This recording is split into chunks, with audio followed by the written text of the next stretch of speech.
Citizens in London and across the UK are calling for action to tackle the climate emergency.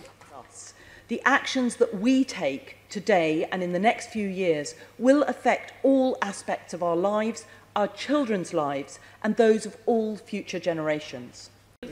We now go to motions, and we have a motion in the name of Assembly Member Russell. Thank you, Chair.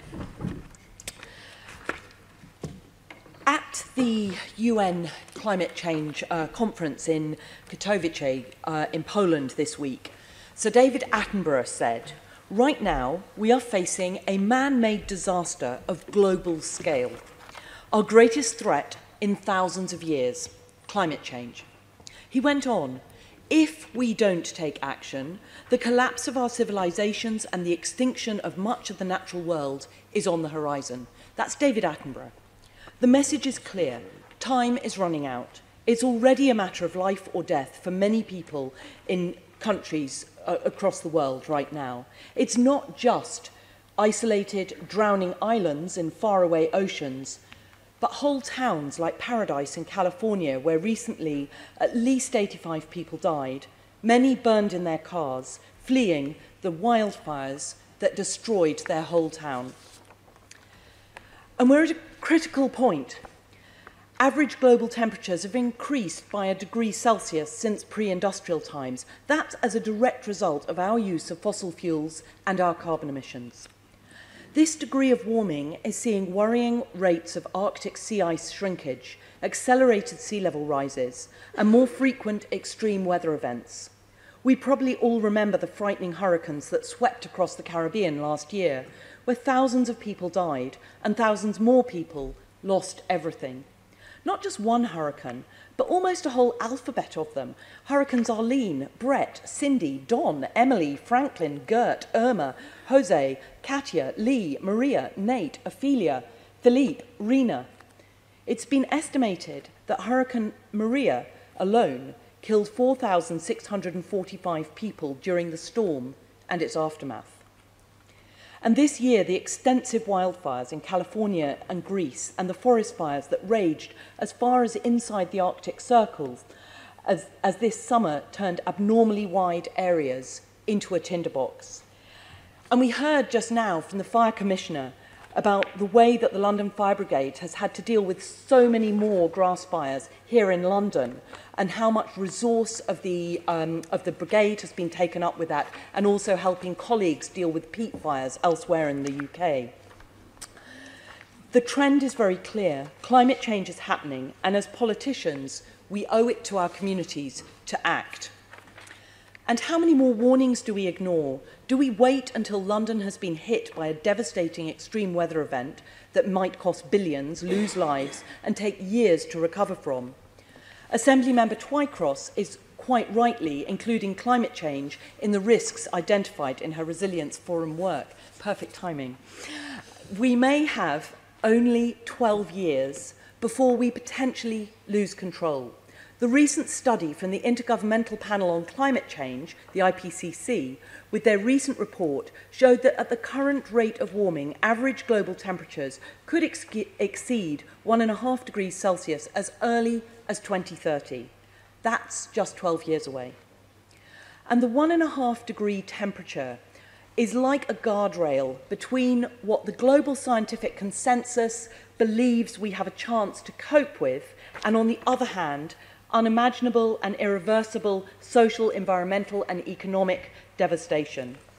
And keeping to 1.5 degrees warming is going to be hard, but it is possible.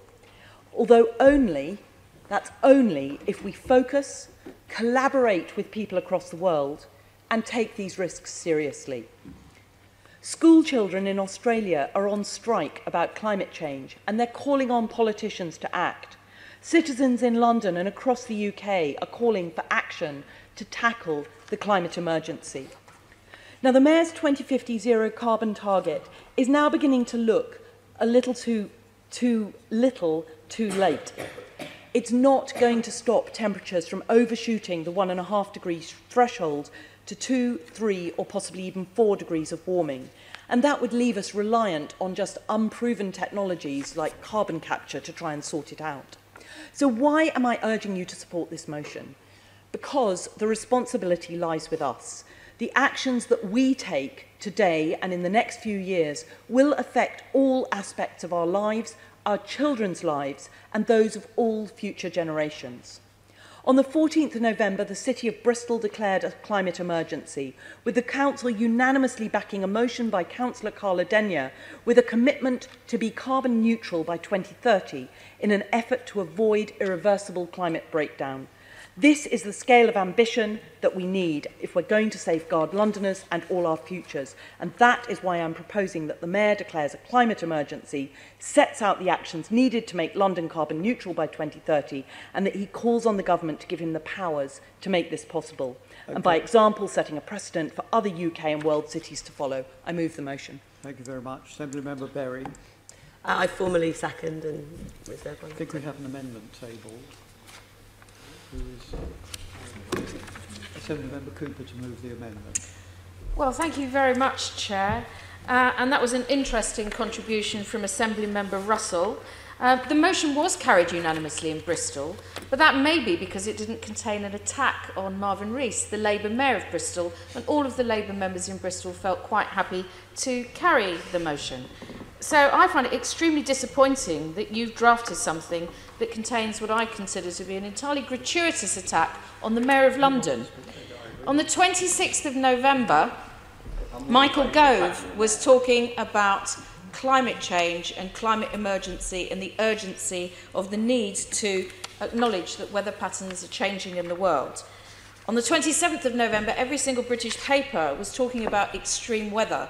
And we know it's not just grass fires and heat and really hot summers. We also know it's bursts of intense rainfall, which we're unable to capture, and that creates drought likelihood. But we also see warmer winters and more likelihood of flooding as well. So we know that the temperature and weather and climate is changing.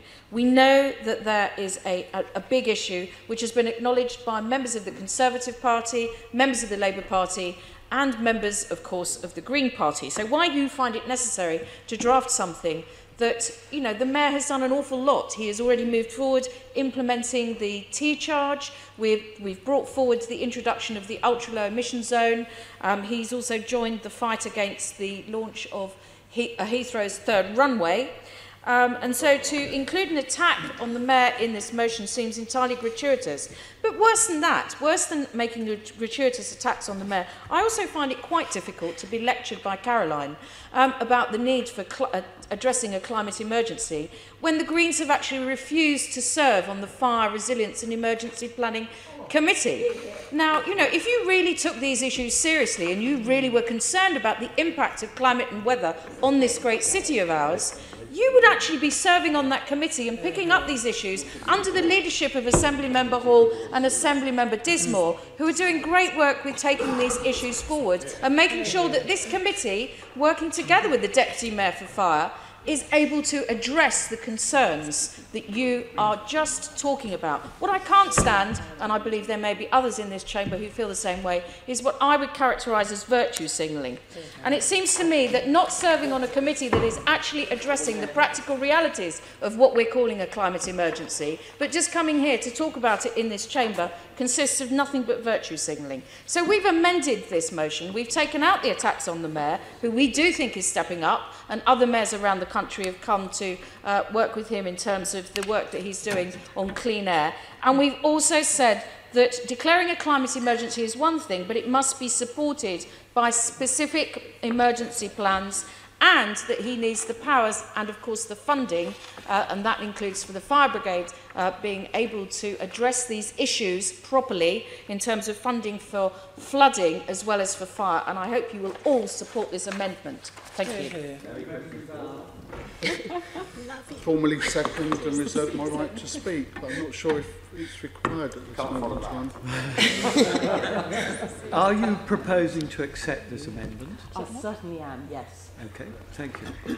Does anybody want to speak, or should we go straight to the summation? Or speeches from the seconders if they wish to speak?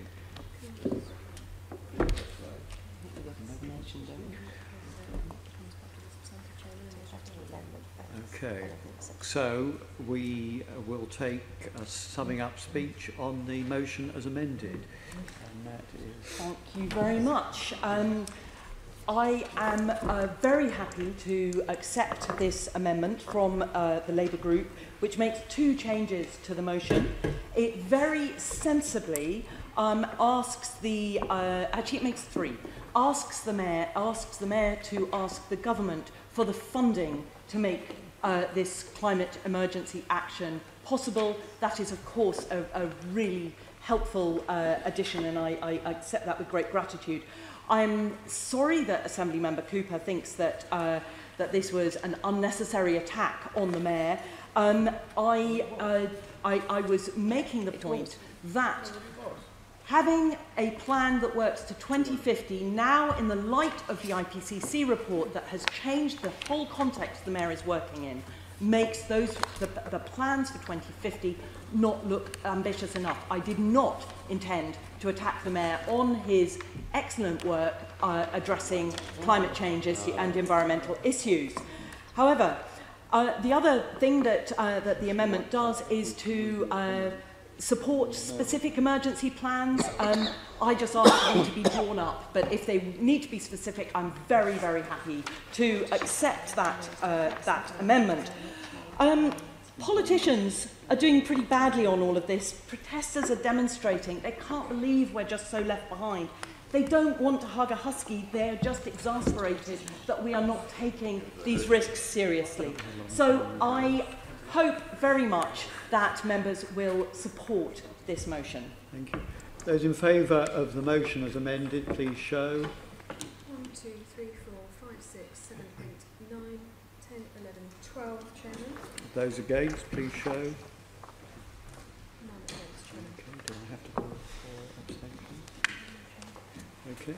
Well, the motion is carried.